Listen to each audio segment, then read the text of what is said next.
Esiste un cane che da quasi un secolo rincorre il migliore del mondo. Non lo sa, continua comunque. Ed esiste un cane che il migliore del mondo lo è già stato secoli fa, in un'epoca nel quale o in cui nessuno teneva le classifiche. Non vinceranno niente in questo tipo di documentario. Non è quel tipo di storia, è la storia di due cani che il tempo ha trattato in modo completamente diverso, per ragioni che, come vedremo, non hanno quasi nulla a che fare con il loro valore. Cominciamo dall'inizio, che per entrambi è piuttosto dimesso. Nell'Olanda meridionale dell'Ottocento, tra il Brabante e le pianure agricole, un contadino aveva in genere un solo cane e quel cane doveva saper fare una cosa, tutto.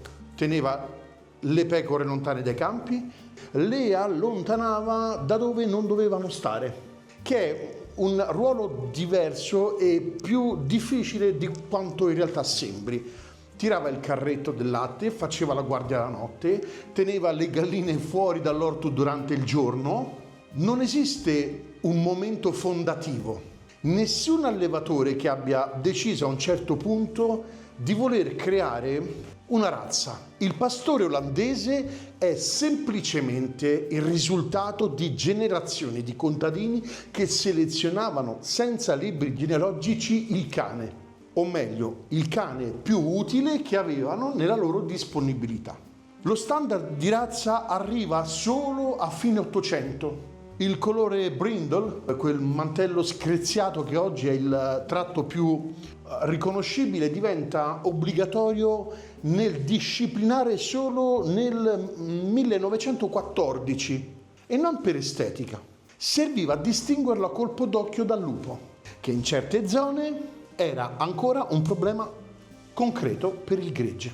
Un cane, in altre parole, disegnato dalla necessità e non dal gusto, il che avrà conseguenze precise quando la necessità verrà meno. A qualche centinaio di chilometri di distanza e con un certo anticipo con la storia del Busseron, che invece comincia diversamente. La prima menzione scritta risale al 1577. Un cane da pastore, robusto, impiegato nella Beauce, la grande pianura a sud di Parigi, per condurre greggi che potevano arrivare a 300 capi. Un lavoro non troppo diverso da quello del futuro pastore olandese. Decisioni autonome, gregge disperso, nessuno che dà istruzioni in tempo reale. Con una differenza però che vale la pena notare.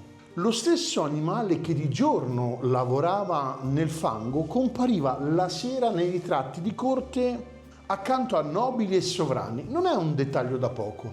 La maggior parte dei cani da lavoro dell'epoca restava semplicemente nei campi. Il Busseron, mi piace dirlo con questa inclinazione, no.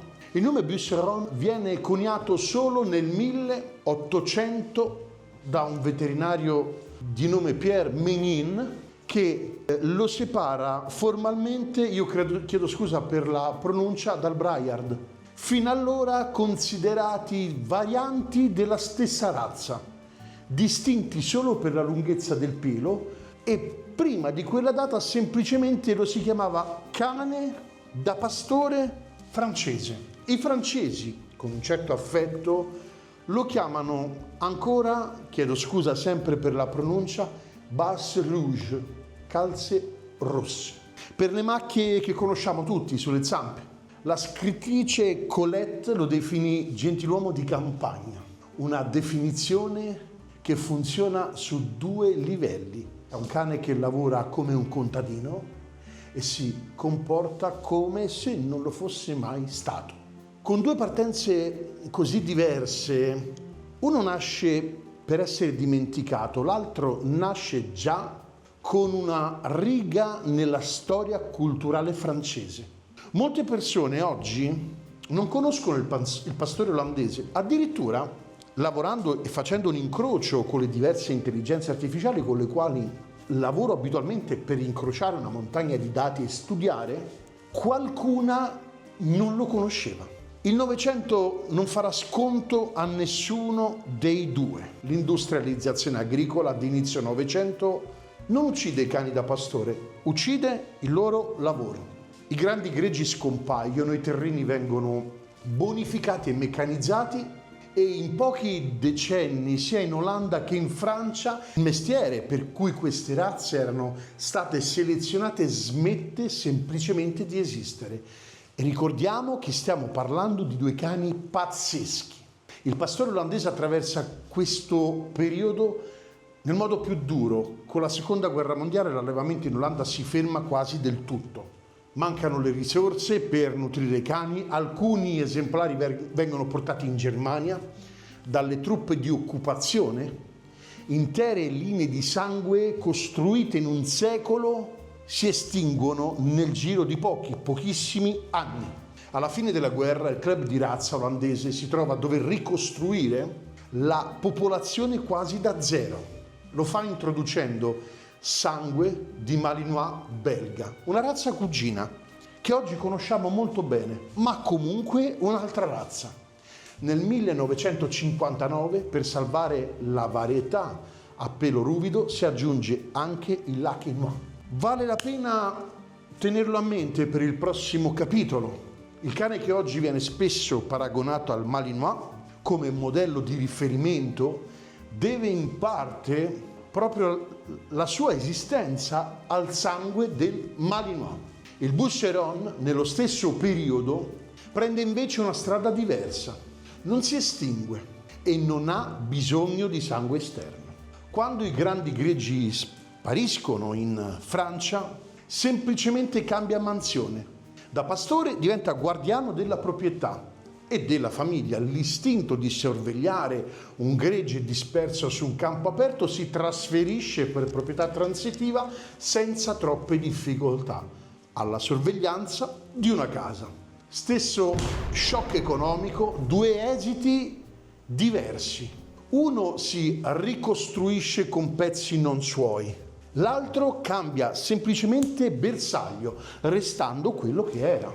Nel lavoro cinofilo ad alto livello, unità speciali, forze dell'ordine, impieghi militari nei contesti più delicati, un nome ricorre più di ogni altro.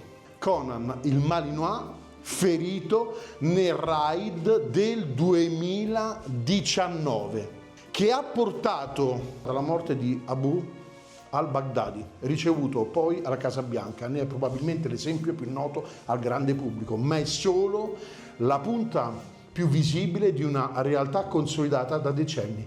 Il Malinois oggi è il punto di riferimento pressoché indiscusso del lavoro cinofilo mondiale. Il pastore olandese, messo accanto a lui, è difficile da distinguere, se non per il mantello. Stessa taglia, stessa energia, stessa attitudine al lavoro, spinto fino all'estremo. Con una differenza di fondo però, il Malinois è il prodotto di una selezione mirata, protratta per generazioni con un obiettivo dichiarato. Il pastore olandese no, nasce cane da fattoria, attraversa un'estinzione reale sfiorata, viene in parte ricostruito con il sangue dello stesso Malinois, che oggi gli fa da modello. E nonostante questo si ritrova a operare con successo nel medesimo terreno, con un pool genetico più piccolo, con una frazione degli investimenti minimale, con molta meno visibilità. C'è un vecchio aneddoto sul calabrone, io non so se quanti di voi lo conoscono, a me piace sempre tantissimo. Secondo certi calcoli aerodinamici, ovviamente semplificati, non dovrebbe essere in grado di volare il calabrone. Il corpo è troppo pesante, le ali troppo piccole, poi dicono che sia un falso. Il calabrone però non ha letto quei calcoli e quindi vola lo stesso. Il pastore olandese sembra non aver letto le sue premesse, cioè non si sa come. Ad oggi i grandi cinofili, quindi non noi, sono convinti che sarà colui il quale prenderà il posto del Malin, che a sua volta ha dato lui la vita per come noi la conosciamo. Portiamo ora il Busseron sullo stesso tipo di terreno, gli sport cinofili, quelli moderni che presentiamo su questo canale il venerdì. Il Busseron e gli sport cinofili moderni come Mondio Ring, GP, quello che fino a qualche anno fa si chiamava IPO, ancora prima SCH o Schutzhund. E qui che i dati, per chi si aspettasse una conferma della grandezza già raccontata, sono meno lineari e straordinari del previsto. Il Busseron in questo contesto non è mai stato il dominatore assoluto, almeno non come la sua storia farebbe presagire. Chi arriva a questa razza dopo anni passati con Malinois, pastori tedeschi ad alto livello, quindi parliamo di grigioni, spesso resta spiazzato, matura lentamente come cane. C'è chi consiglia di aspettare addirittura 3 anni prima di iniziare un lavoro serio, e il pool genetico orientato allo sport è più ristretto rispetto a quello di Malin, pastore tedesco, e dello stesso pastore olandese di cui abbiamo appena parlato. Si potrebbe leggerla come una debolezza, ma si può anche leggerla diversamente. Non ho mai nascosto di essere un innamorato di tutte e due le razze. Questo è il video che a me trasporta di più, perché sono tra i cani che preferisco di più. Pur non avendo mai avuto nessuno dei due, il Busseron non è stato selezionato per la ripetizione tecnica di un esercizio cronometrato. È stato selezionato per prendere decisioni autonome su un gregge di 300 capi che si muove in ogni direzione senza che nessuno gli dica cosa fare, istante per istante. Chiedere a un cane simile di eccellere in un ring di obbedienza equivale più o meno a chiedere a un giudice di correre i 100 metri, non che non sappia farlo, è che la misura del suo valore semplicemente si trova altrove, pur conoscendo quello che dovrebbe fare. Il Malinois e il pastore olandese sono stati selezionati per l'esecuzione ripetuta e perfetta, il Busseron per il giudizio, quando nessuno sta guardando, cioè è quel cane che tu lasci lì e sai che farà il proprio lavoro, senza distrazioni. Sono due forme di intelligenza diverse. Il cronometro per costruzione ne misura solo una, e quindi nello sport non c'è in questa storia un vincitore da proclamare, perché fanno due cose diverse. Il pastore olandese è diventato ciò che è, rincorrendo anche nella genetica un altro cane, senza che nessuno glielo avesse chiesto e senza verosimilmente saperlo. Il Busseron lo è sempre stato, solo che gli strumenti con cui lo misuriamo, cronometri, ring, esercizi standardizzati, non sono sempre gli strumenti giusti per la sua forma di intelligenza. E questa è una cosa che in cinofilia troveremo spesso, un calabrone che vola senza conoscere l'aerodinamica, un giudice che il mondo per abitudine continua a mandare a correre i 100 metri sapendo che non è la sua natura. Quello che abbiamo appena raccontato è quello che non può non essere raccontato, ma c'è qualcosa che va più in profondità nell'esercizio, nello studio, nella presentazione, nel racconto di questi cani che sono una parte della nostra storia come europei, ci piaccia o no. Il Busseron e il pastore olandese sono probabilmente tra i cani che meglio raccontano quello che siamo, perché in qualche modo sono rimasti quello che noi eravamo. Sono dei lavoratori incredibili. Il Busseron non ha mai fatto quel salto che lo ha fatto diventare il cane super commerciale. No, non l'ha mai fatto. Non è mai diventato quella roba lì. E allora, proprio non diventando mai quella roba lì, se ne è fregato. Ha continuato a vivere la sua esistenza in una bellezza che, lasciatemi dire, fino adesso non ne ho parlato, ma il Busseron è veramente un gran bel cane. Ha quella tipicità dello sperone, ha quell'atteggiamento che ti fa capire dell'aver davanti un cane veramente molto interessante. La prima volta che ho avuto modo di incontrarlo, l'ho raccontato in un altro video, era a Biarritz, ed era con un reparto della legione straniera, credo fosse la sua mascotte, e si allenava al mattino con loro. Non so quale reparto fosse, non ne ho idea.